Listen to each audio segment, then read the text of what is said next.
Okay, baby field voles. These guys were orphaned yesterday. I was in the field pulling ragwort and a little fox cub ate their mum. So these guys have come down to be hand reared. They are, I think, probably on their 4th or 5th day old now. They've managed to grow quite a lot of hair overnight.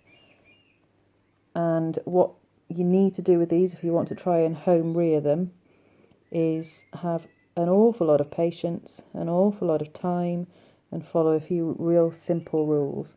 The first rule is if their mum's not dead and has just abandoned them, check again, and then check again before you actually take the babies. Very often a mother will come back, and nothing's better for these guys than being with their mum. So don't just take the babies if you see what you think is an abandoned nest. Do keep checking to make sure that the mum has actually left them and isn't coming back before you take them away. What we need to do with these, follow a few simple rules and you should be quite successful. These guys are all feeding really well. There are 8 of them. They are, like I said, 4 to 5 days old, which wouldn't give a very good prognosis for survival, to be fair. But these guys are very good feeders. So what you need to do is get them warm. Have a heat pad if you can on a thermostat, so they can always be kept at a decent temperature. That would be anything from kind of 24 to 30, 32 degrees Celsius.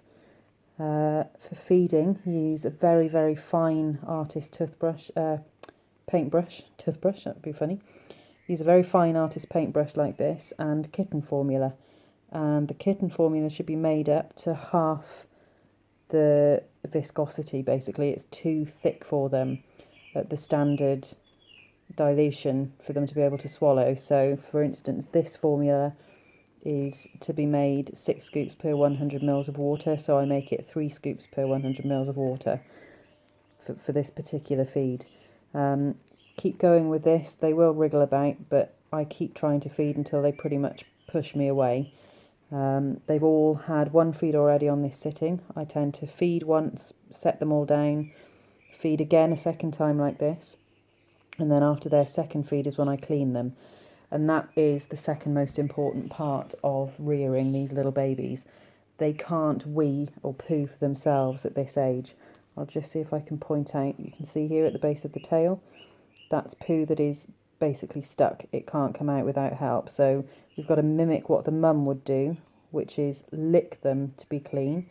So we do that with the wet end of a cotton wool bud here, because it helps to move the poo, and then we turn around and use the dry end of a cotton wool bud to take away the wee. And again, keep just pushing down, and while you've got this dry end, use it to clean around the base of the legs as well if that's got any urine on it.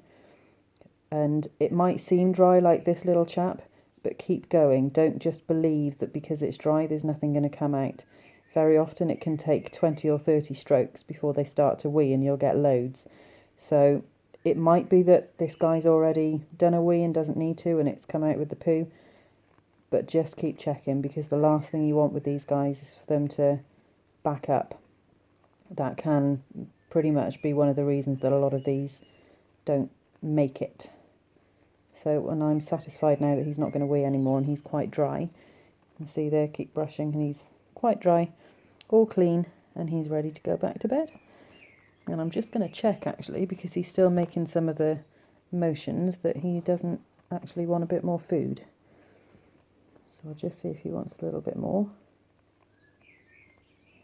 Yeah, he does.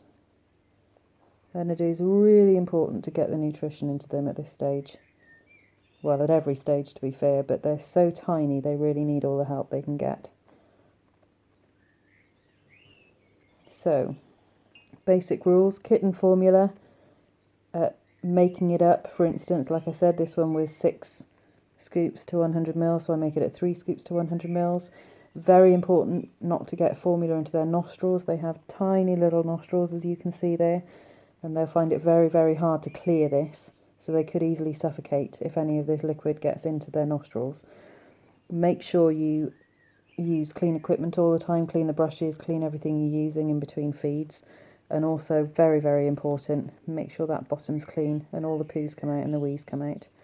Alright, if you get a little chap like this with a little bit left around his mouth. Just use a dry Q-tip, cotton wool pad, and just very gently, don't brush it, just roll it around their nose and clean them off and say night night. Okay.